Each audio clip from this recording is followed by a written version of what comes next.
عليكم ورحمة الله وبركاته. مساء الخير من اسكندرية لجمعة،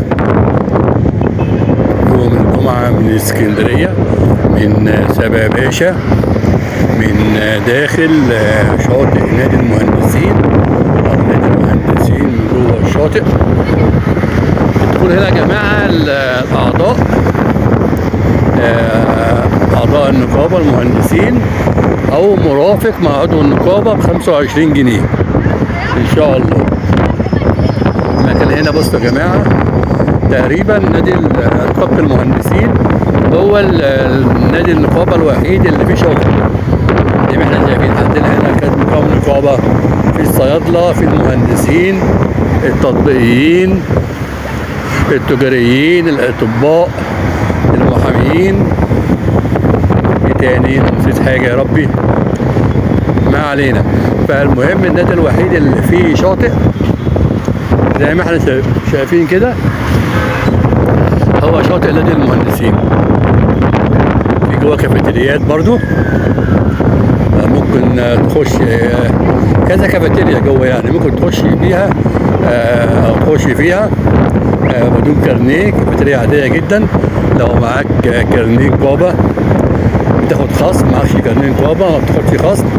انما نزول الشاطئ لاعضاء النقابة ومرافقين عضو النقابة. الشاطئ هنا محجوز كل الاتجاهات كأنه حمام سباحة.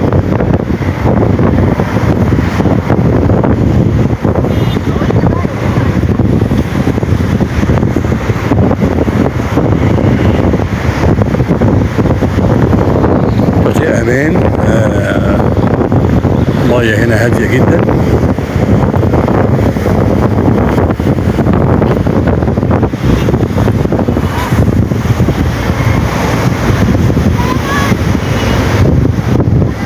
والشمس جوه دي اسعار عاديه، يعني مش مختلفه صراحه. مش عارف الشمسيه بكام والكرسي بكام، اللي يعرف يقول لنا بقى اسعار الشمس والكرسي جوه بكام. مش عارف.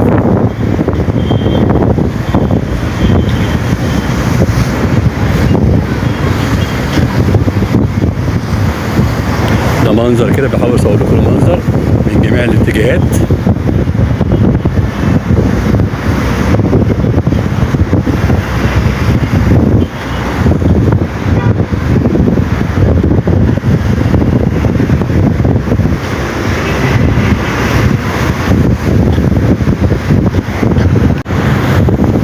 بصوا يا جماعه، هو دخول النادي من بره بالكارنيه عادي للعضو.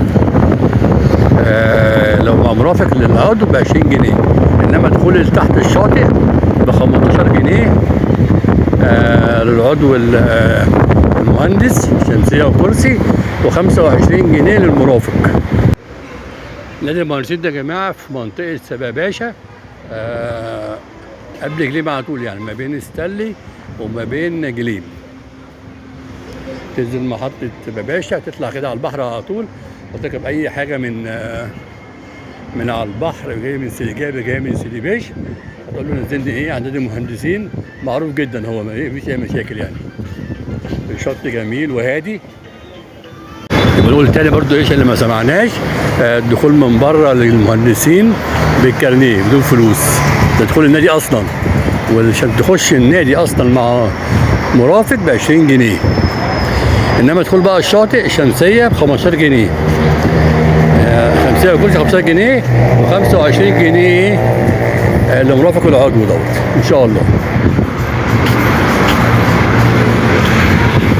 في فوق كمان كافيتريات عاديه، ممكن من غير كارنيهات خالص. لو معاك كارنيه بتدفع نسبه خصم يعني. هي مش كبيرة بس ماشي يعني.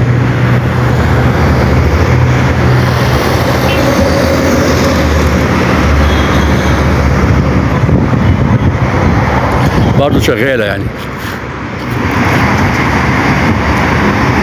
ده جولة كده في نادي المهندسين كده، كل مكان فيه في قعدات، في بحر، في ملاهي للأطفال. عايز تقعد كده في جراج برضو تحت.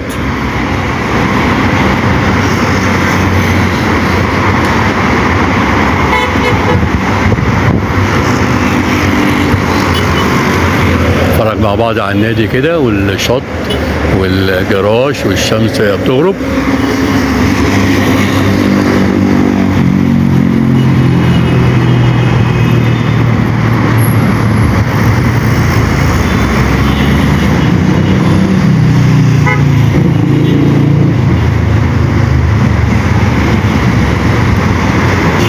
ده جراج العربيات تبع النادي برضو.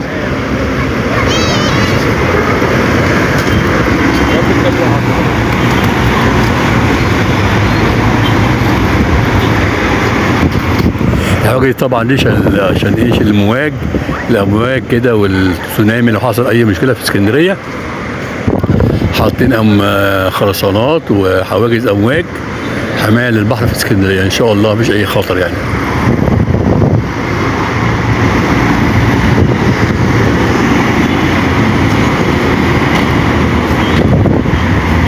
يا رب احمي اسكندريه يا رب. شفنا اللي حصل يوم 31/5 والدنيا كانت متبهدله ازاي، يا رب ما يحصل تاني يا رب. وشفنا الحاجات اللي وقعت والكافيهات اللي اتبهدلت.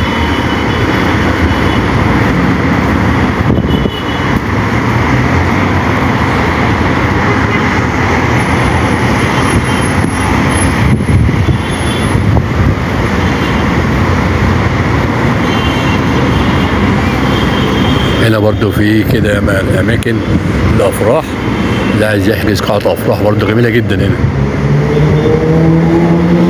وده شاطئ مرة تانية بيطلع كده على كورنيش اسكندرية.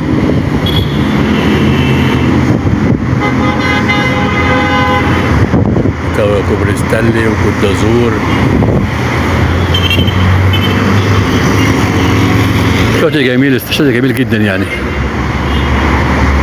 قلنا الدخول من بره عادي للكارنيه للمهندسين و20 جنيه للمرافق، ودخول البحر 15 جنيه، شمسيه كرسي للمهندس و25 جنيه للمرافق.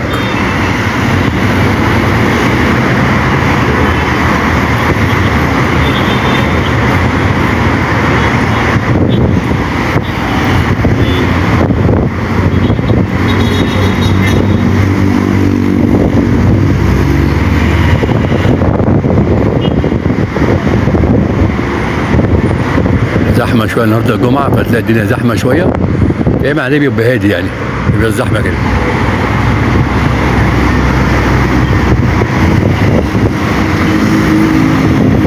بصوا حتى النهارده ما فيش موج نهائي الحمد لله. الاسبوع اللي فات كان البحر عالي جدا، النهارده الموج هادي جدا.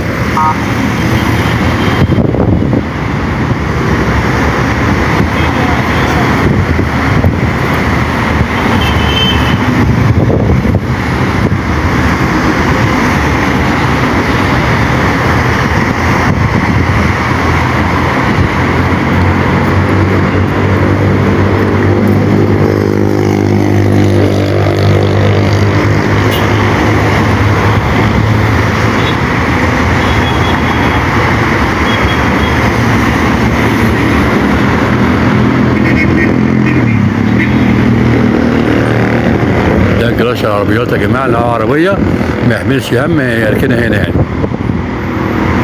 ان شاء الله يعني.